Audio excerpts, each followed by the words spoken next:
Making sure you hold an understanding that every single member of any Native community has within them, whether they admit it or not, generational trauma, and it comes out in many different ways. And one of the biggest ones is always a neurodivergent mind.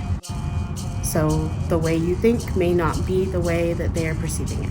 With my students, we're not all from the same tribe. I let them know that this is the community I grew up in. If I'm related to anyone, I say it. I make sure they understand, like, I'm a mom too, and you can't really hide from me. I'm a mom. I know when you're doing something, even if I'm not looking at you. But really, it's just treating them like the human beings that they are. Establishing trust within any community, especially one with a history of generational trauma, can always be difficult. The big thing that I've done personally is try to go and learn.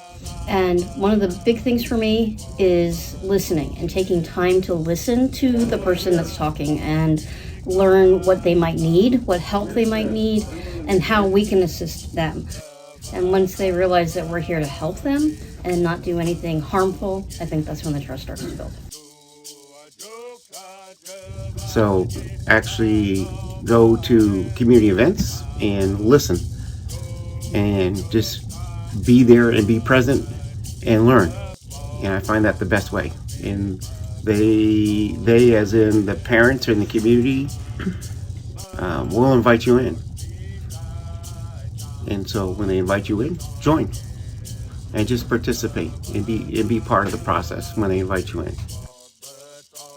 I know a lot of the students' families, and they're my relatives, they're my friends, I grew up with them, so I can make that connection because I know who their parents are.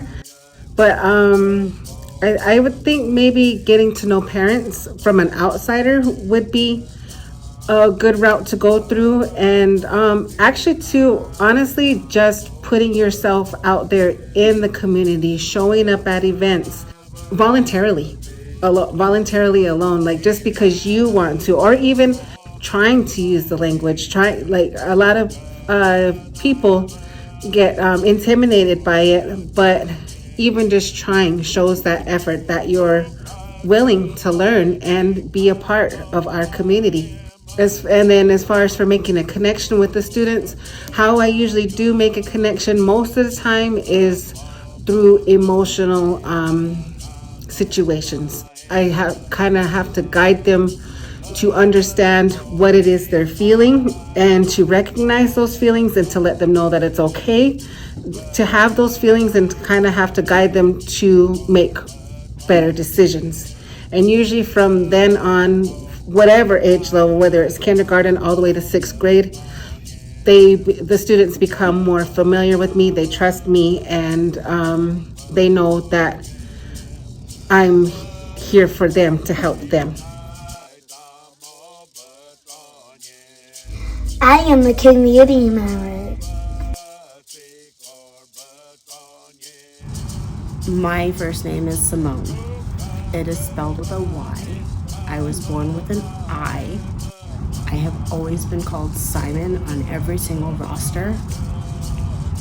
And even with correcting it, it's not always fixed.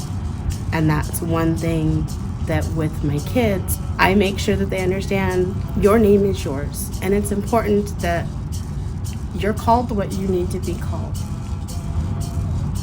Like, it's important to me. I tell them that that's how I grew up. I had to fix my name every time.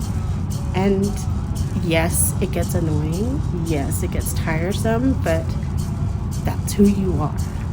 And it's the most important piece when you introduce yourself to someone. And if they can't be respected, then is it really worth your time? That's not what I say to them. That's what I say to adults. Is it worth your time to continue that type of conversation when they can't even respect your identity?